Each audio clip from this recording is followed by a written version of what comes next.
October 7th, 2021. Calling this meeting to order. May I ask the clerk to do the roll call? Yes, thank you. Please indicate your presence by responding here when called upon. Councillor Carlson? Councillor Carlson? Councillor Dillon? Go back to those two following the rest of the roll call. Councillor Fonseca? Yes, good morning. Thank you. Good morning. Councillor Groves? Chair Ionica?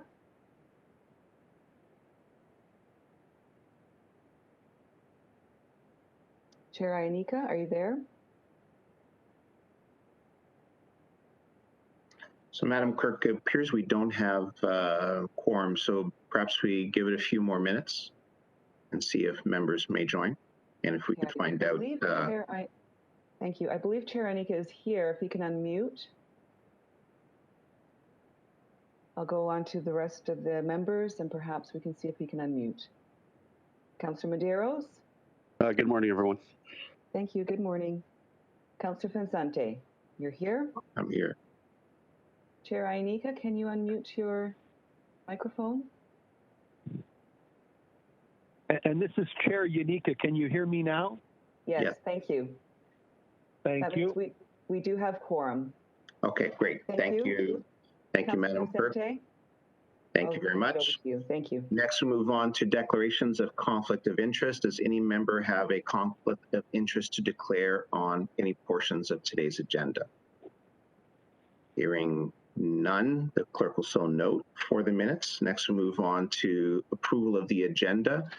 Do any members have any changes to today's agenda?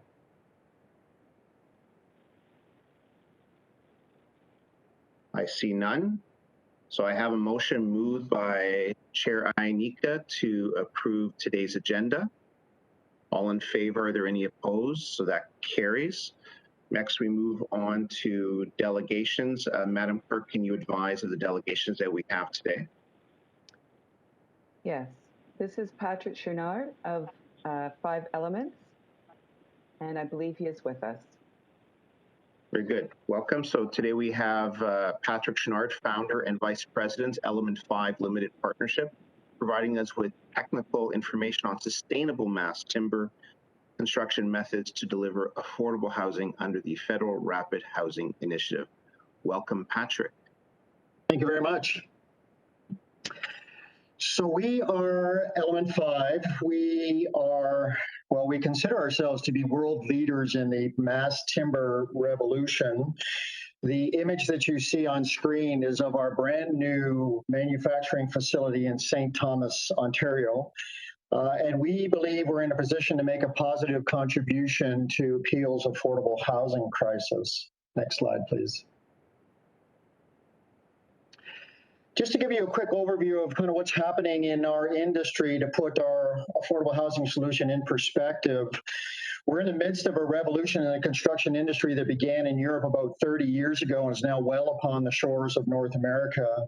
And it's characterized by buildings that are being prefabricated in high-tech manufacturing facilities and being shipped to sites like and put together more like IKEA furniture rather than being constructed in the traditional sense. And we are one of the world leaders in this new form of environmentally friendly construction. The image that you see on the far left-hand side is of our brand new facility. It's quite large. It's 137,000 square feet. Even though the Europeans are 30 years ahead of us in this industry, this is the most fully automated mass timber manufacturing facility in the world. We have the capacity to produce 45,000 cubic meters of CLT, which are these massive wooden floor panels. They're an environmentally friendly alternative to concrete and steel. If we did nothing other than affordable housing, that we can do about 80 of the buildings that I'm about to show you. We are vertically integrated. All of our raw materials, wood materials, are sourced from FSC certified forest here in Ontario. We have been funded by the provincial government to help set up our manufacturing facility. Next slide, please. Because we can build buildings cheaper in this new form of construction, we can build them faster and we can create these wonderful, healthy environments for occupants. We felt that we may have at least part of the solution to the affordable housing crisis in Ontario. So what we did is about a year ago, we orchestrated a consortium of like-minded individuals who know how to design and engineer and construct buildings in this way.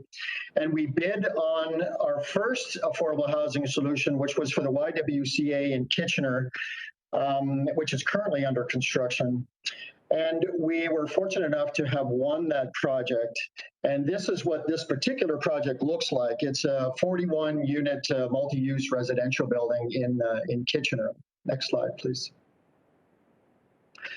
This slide will give you an indication as to what this building will look like on the inside. So the image in the center is the interior of these buildings. The image on the top right-hand corner is what the lobby of this building will look like.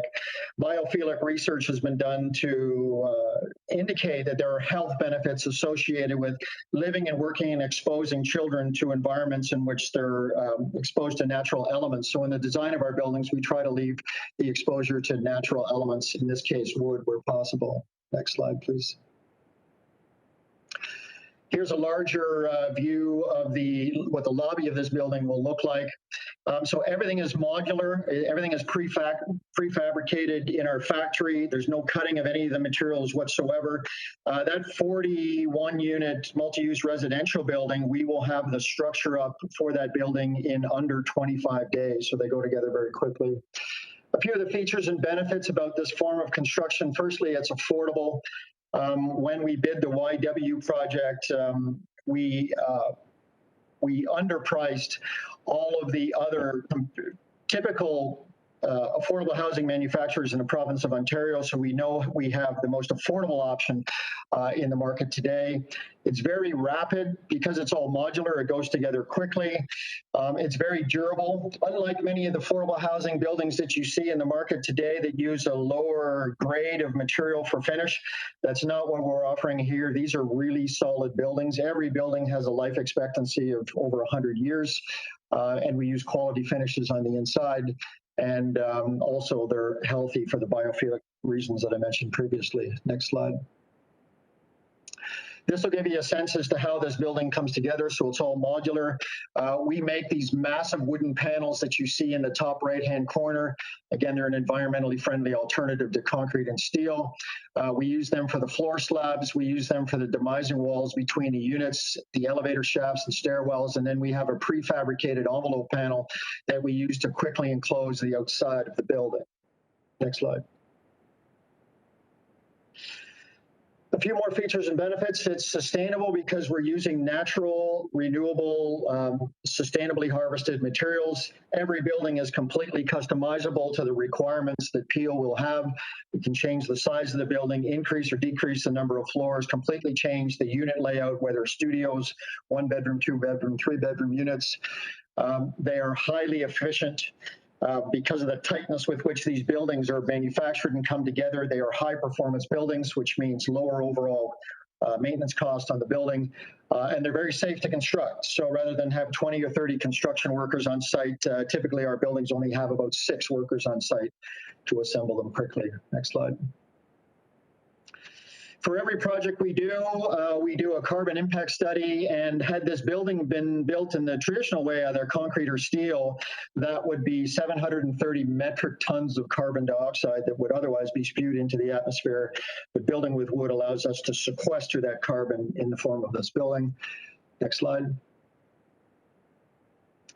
We're a full service organization, so in addition to the product that we supply, we offer a consortium of services to handhold projects from the very beginning through to the completion, which includes architects, engineers, general contractors, code consultants, environment consultants, etc. Next slide. Just a quick update on Element 5. So we've been in business since 2015. We have a small manufacturing plant in just outside of Ottawa in a small town called Repal. During the last 5 years, we've done over 40 projects, and this is just a small selection of the projects that we've done over the last 5 years.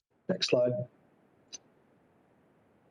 We were drafted into the major leagues when we won this particular project. We are currently building this 80,000 square foot building for the Toronto Regional Conservation Authority right next to York University. You're welcome to tour that if you were so inclined. Next slide. We also won this 267 unit student residence for the University of Toronto that's going to be built in downtown Toronto. All of our materials need to be on site by August of this year, so we're doing some quite large projects these days. Next slide. So thank you very much. I appreciate the opportunity to present. And if there are some affordable housing projects in Peel, we have a breadth of resources that we can provide free consulting services at the very front end of those projects to help them to price them and design them and engineering, what have you. So feel free to let us know if we can be of assistance. Thank you very much, Patrick, for that presentation. Exciting company and wonderful looking work. Do I have any questions from members? Madam Clerk, I just want to confirm that on the participants list, or do we have any members who have questions? I'm not seeing any. Thank you. Very good. Okay, so just a quick question then from myself, Patrick. You mentioned that you, in one particular bid, you were very cost competitive with other bidders. And can you just comment more on the degree of savings between your type of construction and more traditional construction methods using concrete, et cetera? Yeah, it depends largely on the building and the design of the building, but and it's hard to generalize. But typically, it's well recognized that mass timber buildings are somewhere between 5 to 8% cheaper than conventionally constructed buildings, but they're about 20 to 25% quicker to construct. So so you're saying that in terms of labor, it's just more cost effective then? That's correct. Yes. Okay. Yeah. Good. All right. Well, thank you very much. I'll have a motion moved by Councillor Fonseca to receive the delegation, refer it to staff. All in favor, any opposed? And that carries. Thank you very much, Patrick. Thank you. Thank you. Madam Clerk, next we're moving on to reports, correct? Yes, that's correct. There's a presentation from Steve Dixon. Okay, thank you. We have a report presentation by Steve Dixon, Housing Development Office, on the Housing Development Office Annual Update 2021. Welcome, Stephen. Good morning, Chair, Vice Chair Vicente, and committee members. I'm Steve Dixon, Director of the Housing Development Office, and I'm here to provide you with an update on the activities led by the HDO. Next slide, please. This slide provides an outline of the items my presentation will cover today. At the end, there will be a video that highlights the work of the Housing Development Office and the outcomes being achieved across Peel. Next slide, please. The Housing Development Office became operational in early 2019. It is the development arm for the region of Peel, and as such, it is responsible for building new affordable housing units and catalyzing affordable housing development in Peel. By creating a Housing Development Office, we have raised both the focus and profile of this key activity in Peel. Next slide, please. Regional Council allocated in principle $1 billion in fundings to support the initial implementation of the Housing Master Plan. The two thermometer graphs in the gray box on the left slide provide a progress update on the $1 billion capital plan. The HDO also supports other projects that include third-party led projects. Altogether, the HDO is currently overseeing the creation and completion of approximately 1,128 units across Peel. Next slide, please. The region's approach to build a new affordable housing is grounded in 6 core principles. We create mixed income buildings, and by doing so, the region is able to provide affordable housing units to those in need, increase market rental stock in Peel, and create financially viable and sustainable projects. HDO projects include energy-saving features. All of our projects have dedicated barrier-free units. Regional builds include interior and exterior amenity spaces that foster community well-being and enhance quality of life of the residents. Our buildings are designed to meet or exceed current building codes, and consideration is given to building design and elevations to fit in with neighborhood character. We take pride in building affordable housing that is sustainable and inclusive. Next slide, please. The Housing Development Office manages projects on Region Peel and Peel Housing Corporation lands and supports third-party led projects through the entire build process as noted on the slide. Regional and community-led builds target many vulnerable populations in Peel, including seniors, families, singles, and supportive housing for those in needs. Next slide, please. Council has lived up to its commitment by providing $335 million of funding from regional sources. $68.7 million of funding is committed to the region through existing federal and provincial housing programs. $276.4 million is federal government's investment through the National Housing Co-Investment Funds. There remains a gap of $319.6 million, the black piece of the pie in the chart. This funding must be met before 2018 to achieve all 2,240 units within the stipulated timeline. An ideal partnership would have all three levels of government providing an equal 1/3 of the required capital. Next slide, please. The $1 billion funding is committed to a portfolio of 18 housing master plan projects, which includes a project in Malton. The capital envelope also includes funds for initial planning work for the Twin Pines site. The HMP funding is dedicated to 16 housing master plan projects and cannot be used for any other projects. The Malton project remains unfunded. Next slide, please.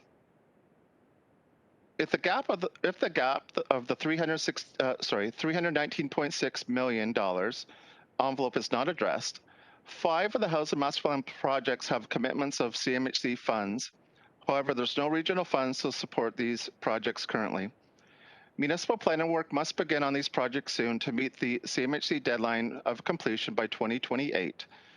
The risk associated of not funding the gap means the loss of CMHC funding for those projects and approximately 860 new affordable rental units for Peel community. As such, there is urgency to fill the gap and meet the specified timelines attached to these projects. Next slide, please.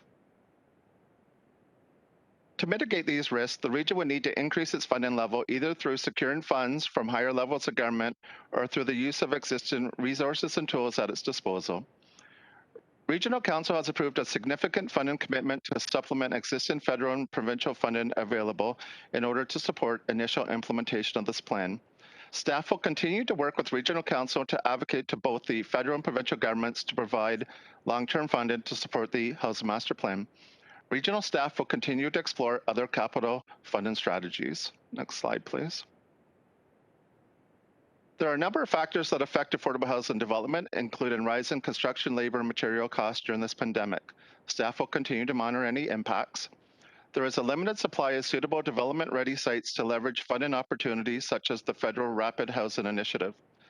Staff continue to engage local municipal staff to find suitable lands and look for affordable housing solutions. Obtaining planning approvals can be lengthy, and a streamlined approach can reduce the overall development timeline. To address this challenge, it is vital that the region continue collaboration with local municipal planning departments and councils and capitalize on appropriate planning tools and initiatives. Next slide, please. I now turn your attention to the recently launched incentive pilot program that aims to engage development industry partners. As per the July 2020 Regional Council direction, an initial pilot program has been developed to provide capital grants to private and nonprofit developers to build affordable rental housing for middle-income households. The program was launched on May 31st and closed on July 2nd of this year. The HDO has received a positive response from the industry, and staff will bring forward a corporate report to the Regional Council meeting later this fall. Next slide, please.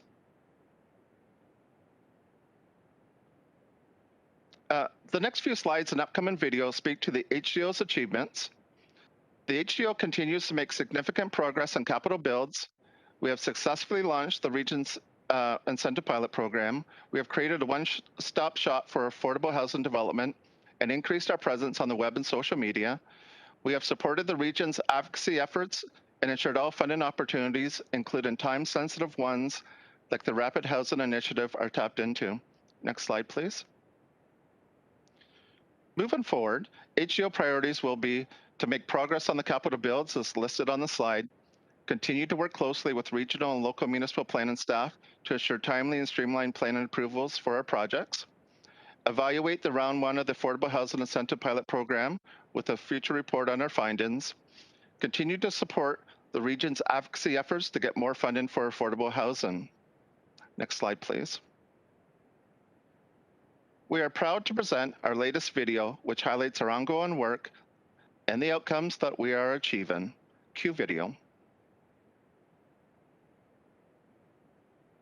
Many people think that affordable housing means government-subsidized rental units, but in fact, it can include housing that's provided by private, public, and nonprofit sectors, such as rental, ownership, and cooperative ownership, as well as temporary and permanent residents. In Canada, housing is considered affordable if it costs less than 30% of a household's before-tax income. By working closely with private and nonprofit developers, community organizations, and all levels of government, Peel's Housing Development Office, or the HDO, builds shelters and affordable housing and provides incentives for the development community to build more affordable housing to help create our community for life. To carry out our work, the HDO executes on 5 stages of housing development: land management, project feasibility, pre-development, construction, and rent-up and occupancy. Land management consists of undertaking an environmental study, physical condition assessment for a project, and other associated site work. Each project is carefully studied and locations are selected to provide proximity to services and amenities for residents.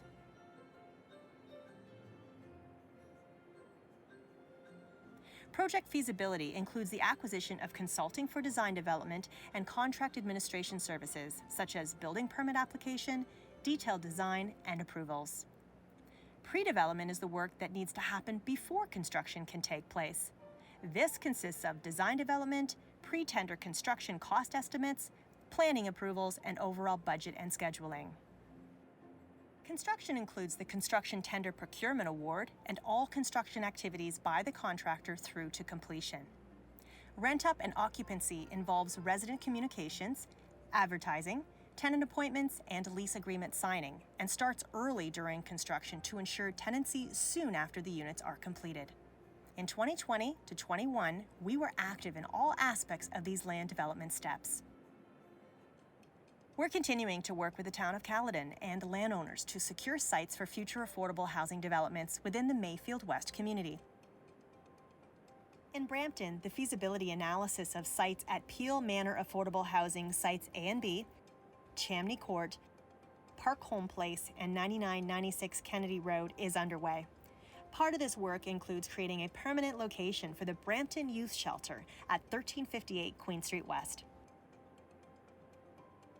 In Caledon, we're evaluating the Emerald Cove Parkway and King Street site, as well as sites in the Mayfield West Phase 1 and Phase 2 areas, including the Mayfield West family land currently owned by the region. In total, the Mayfield West area may provide up to 5 parcels of land to build affordable housing close to schools and amenities, thanks to the town of Caledon's initiative to dedicate nearly 10 acres of land through the secondary plan. In Mississauga, we are reviewing sites at the former Regional Learn Play Care Centers at Falconer and 1320 Williamsport Drives. We have 2 projects in the pre-development phase. In Mississauga, Brightwater and the redevelopment at East Avenue are going through project design and planning processes. The combination of these 2 sites will allow us to create over 300 new affordable rental units for low to moderate income households. Minor renovations to a former hotel in Mississauga allowed us to quickly provide much-needed shelter for families. Design and construction are underway to complete the remaining renovations ready for full occupancy in the fall of 2022. This includes the creation of accessible and barrier-free spaces, a playground, and energy efficiency and environmental performance upgrades. Lakeshore Lofts in southeast Mississauga is a project led by community agencies and funded in part by federal, provincial, and regional funding. This building will serve people with physical disabilities and mental health challenges. It's a 4-story, 68-unit building that's being constructed to include accessible common spaces, deep energy efficiency, and low greenhouse gas emissions. It will also include a ground floor commercial space that will become the new location for the Compass, a community organization for residents to access a variety of services. Armagh is a nonprofit providing a safe environment for abused women, including those with children. With funding from Peel Region and the Government of Canada, Armagh will build an expansion that will provide 10 new transitional housing units and programming space for occupancy in March 2022. 360 City Centre Drive in Mississauga was completed early in 2021, and all 174 affordable housing and rental units have been filled. This modern building is in the heart of Mississauga and features a children's playroom, a large furnished multi-purpose room, gym, outdoor terrace, and street-level retail. The building includes both affordable and market rent units, making the project financially sustainable. The way 360 City Centre was designed, it's the first of its kind in Peel Living and in the region of Peel for our housing. There's 3 different funding streams, and everyone that's here has come from a different walk of life, whether that would be an abusive situation, that living in the shelter system, having been on the centralized waiting list for a number of years.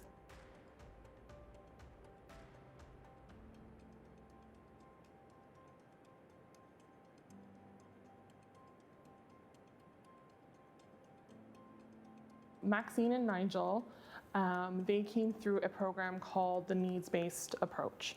It's something new that the region of Peel is looking into for Community for Life, helping those that are in need that cannot wait that 5 or 10 years.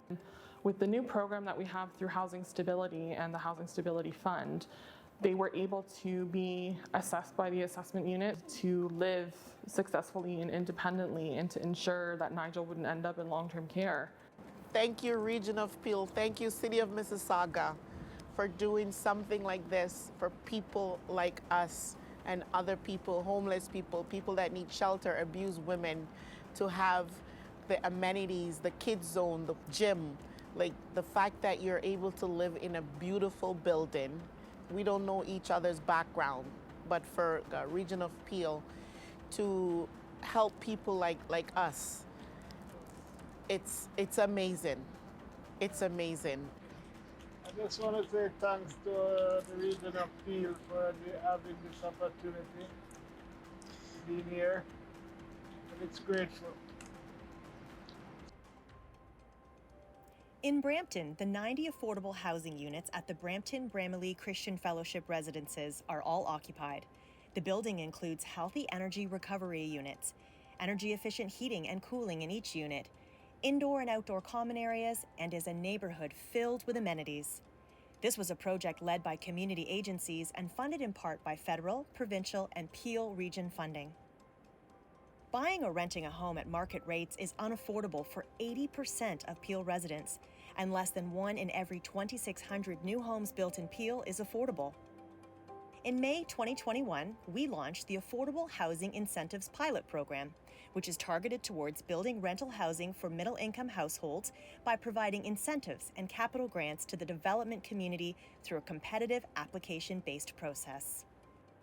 The work that we do would not be possible without the support from Regional Council and our local partners at the City of Mississauga, Brampton, and Town of Caledon. We'd like to thank our partners for helping us reach a common goal of creating affordable housing in Peel. We'll keep working with our local partners to create a community for life for our residents. To learn more about Peel's housing development work, visit peelregion.ca/housing/development.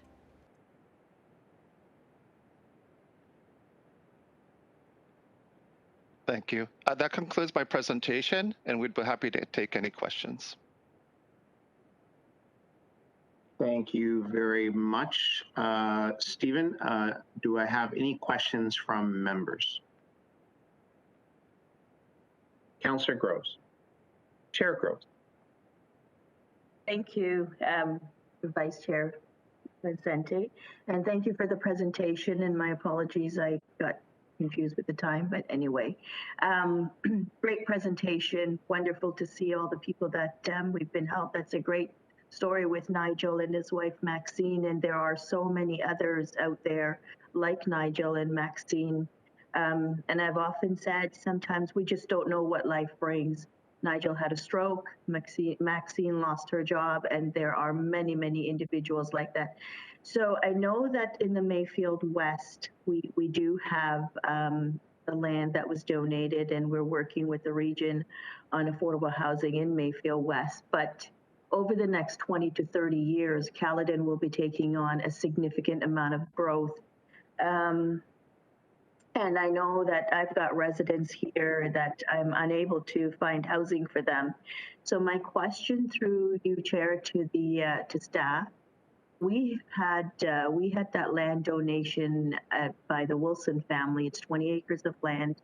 It's in a great location. It's in an area where it's easily serviced. Is that something that we are going to be looking at for future building future affordable housing in Caledon? Maybe I could start. Thanks for the question, Chair Groves. I'd have to take that back internally to have that dialogue. I'm just not sure what the plans are for the Wilson lands at this moment. I'm not sure if anyone else on the call has further background, but that's what we have right now that I have. Okay, thank you, Stephen. And I'd be happy to have some conversations offline with you, because I know that we had a council workshop on Monday at the town and to deal with future growth. And affordable housing was one of the topics that came up. And, you know, while we may not have the population today, I say we start looking and start thinking, have some forward thinking, and not wait. So thank you. I'll be happy to have the conversation offline. Thank you. Thank you very much. Next, Councillor Medeiros. Thank you, through you, Chair. Thank you for the presentation.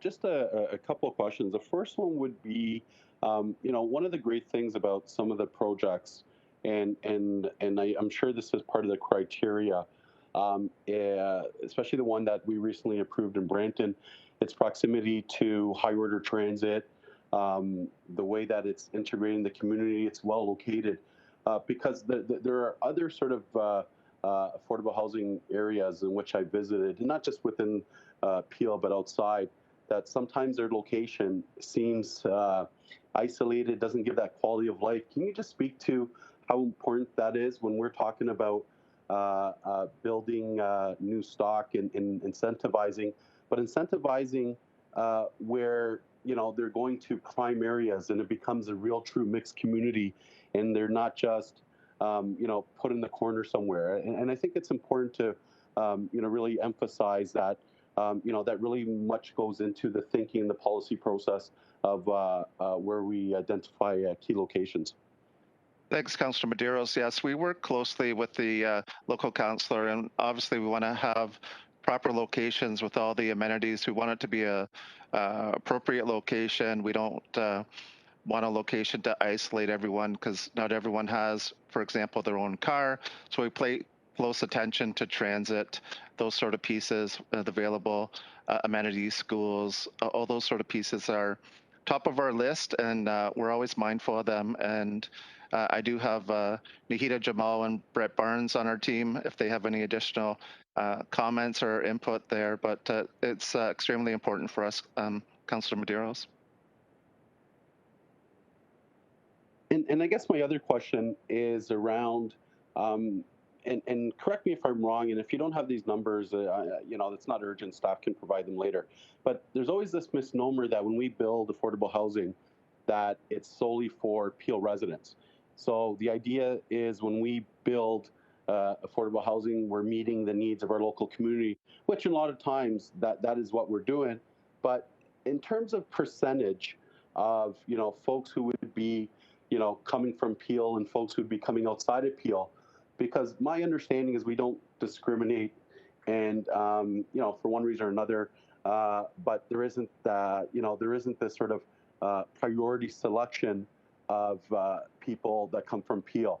Or if you can just maybe someone comment and maybe help me understand what normally percentage of these buildings would be from residents of Peel. Thanks for the question. And I see Aileen Baird's on the call. Aileen, are you able to provide any insight?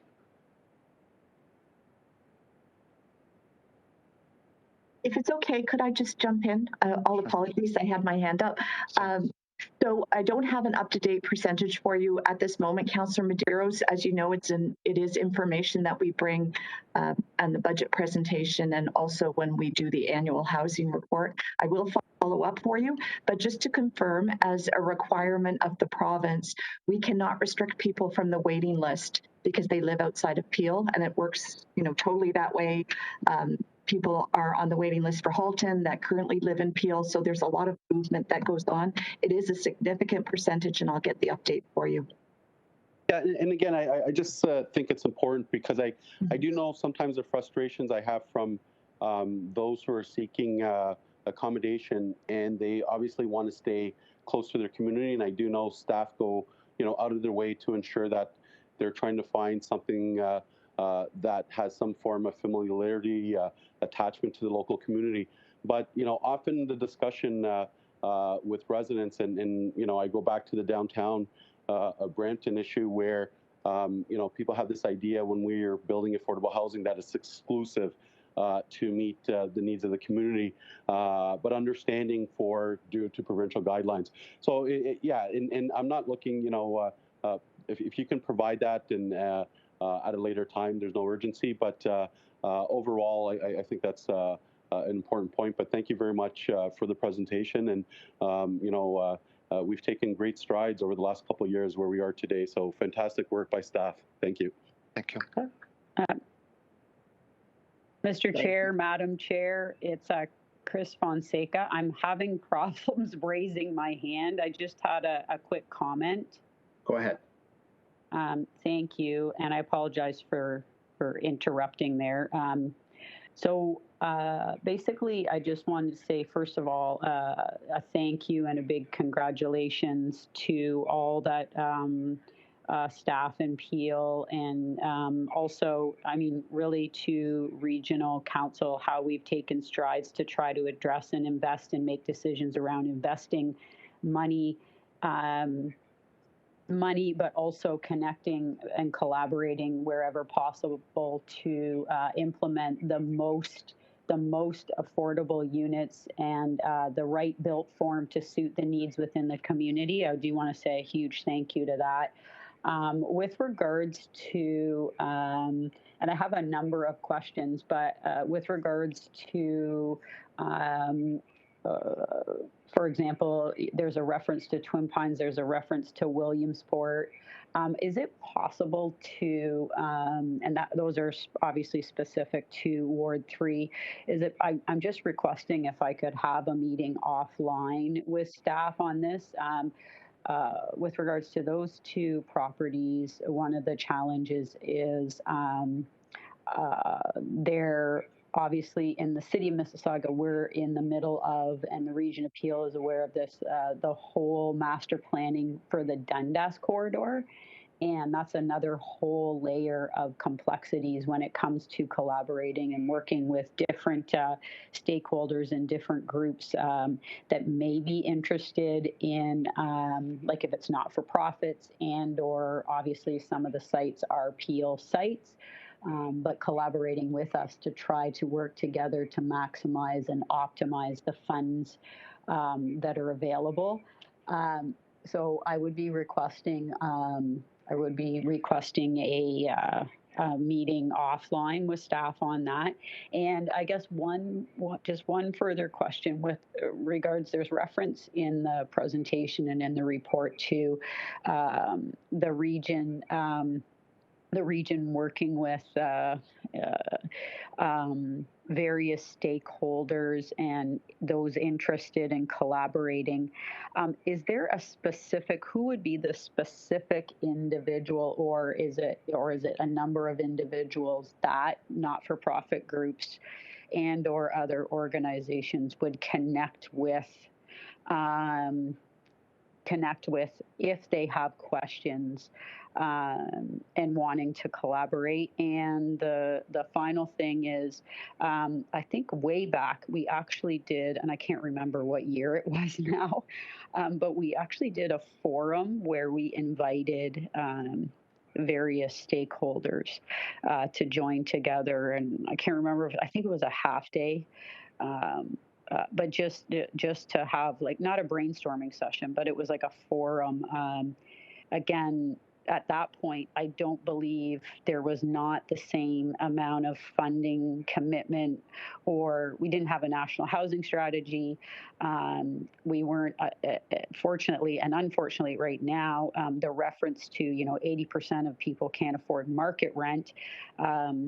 80 to 90% are, forced out of the market and living in housing conditions that are, they're really struggling and they're very vulnerable. So would there be an opportunity to have that type of a forum again, and also recognizing and understanding and greatly appreciating that the regional staff are under a great deal of capacity and resource issues with coming out of COVID. So just a couple of comments and thoughts, and I'm in full support of the presentation. And again, a big thank you. But at the end of the day, I think we do have to, we're at a different place when it comes to the amount of available funding that's out there potentially. And we have a number of different stakeholders that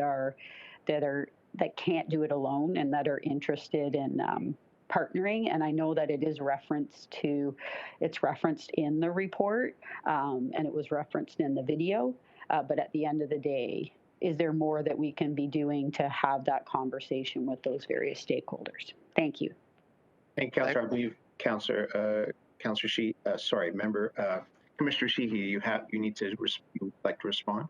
Thank you, through the chair. So I think I have your questions, Councillor Fonseca, so always happy to have an offline meeting with you about the status of the projects that you've mentioned.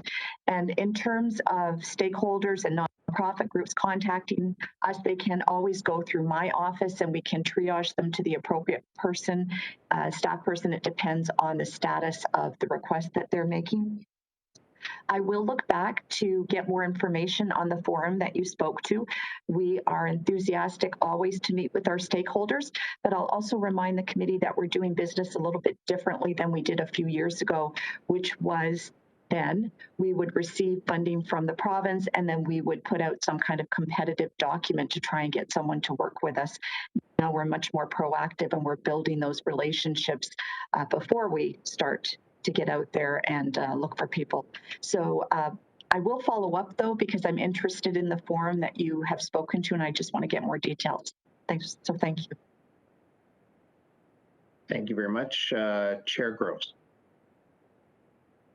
Thank you, Mr. Chair. And through you to staff, we have a provincial election coming up in June of next year. I think this is an opportune time to get all those MPPs around the table and have those conversations with them.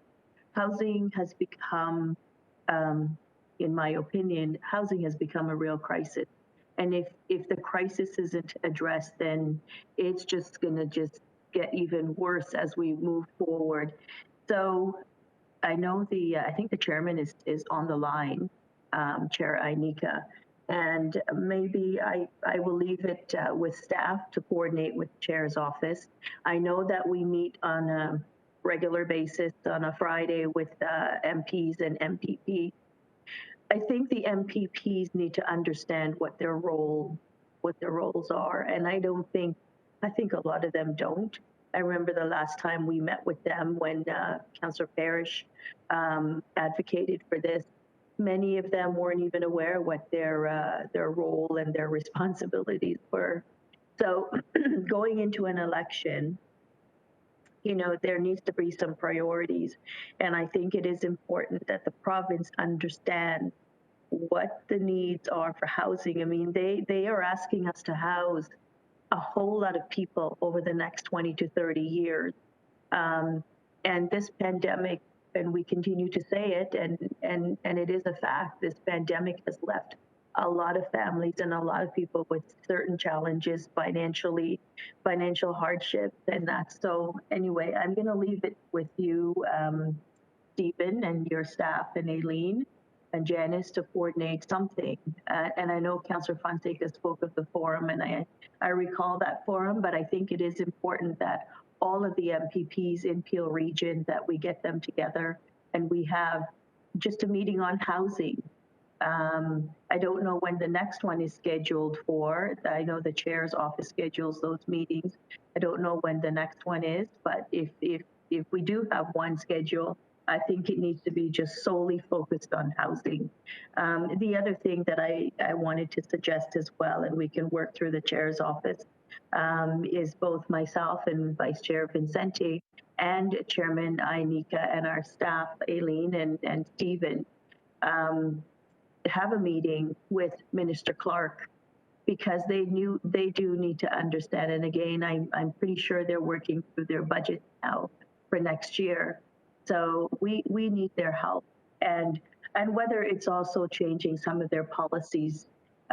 Maybe it's not just financial help that we need, but maybe they need to look at some of the policies they have and how they can change that. I know, affordable housing was a real issue during the federal election that we just had.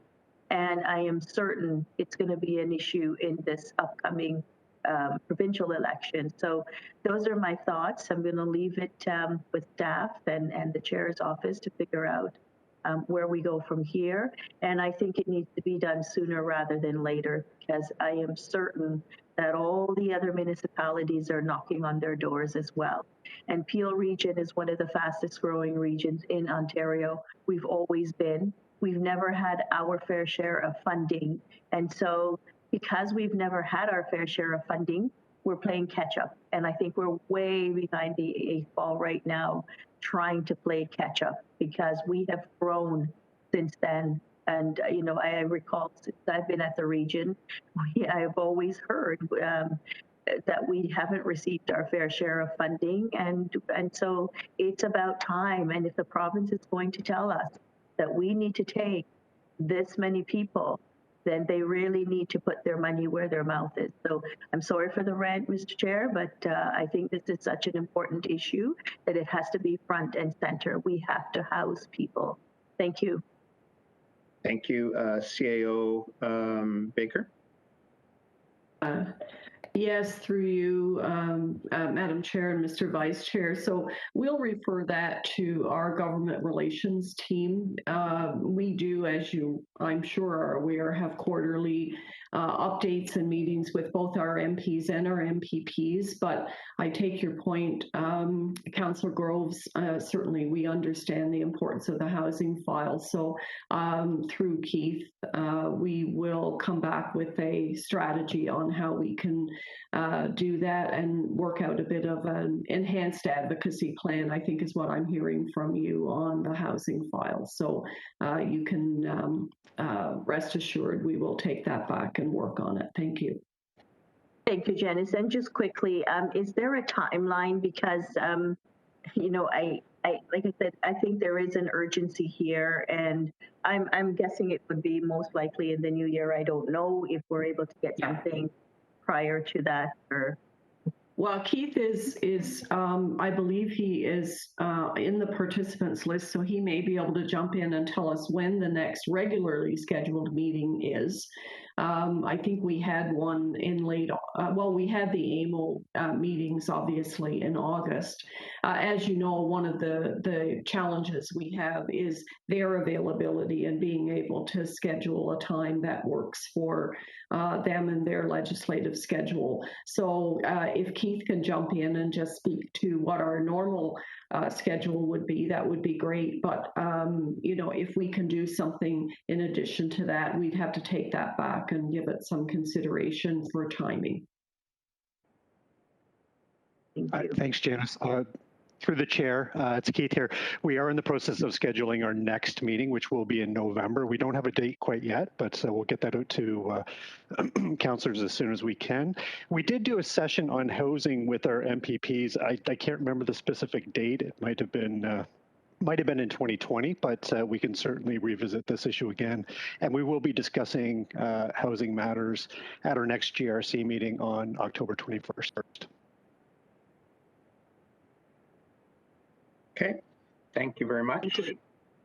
Just a reminder to staff that the fall economic statement from the province comes in November. And so I would like to see something happen much sooner than next year. I would urge staff to try to arrange something within the next few weeks, if possible, because really with an election happening next June, now is the time. So with that, I have a motion moved by Chair Groves to receive the report. All in favor, any opposed? And that carries. No communications, other business, or in-camera items. So our next meeting will be taking place on April 21st, 2022, unless called for beforehand by the chair. So I now call for adjournment. I have a motion moved by Councillor Dillon to adjourn. All in favor, any opposed? And that carries. Members, we are now adjourned. Thank you all very much.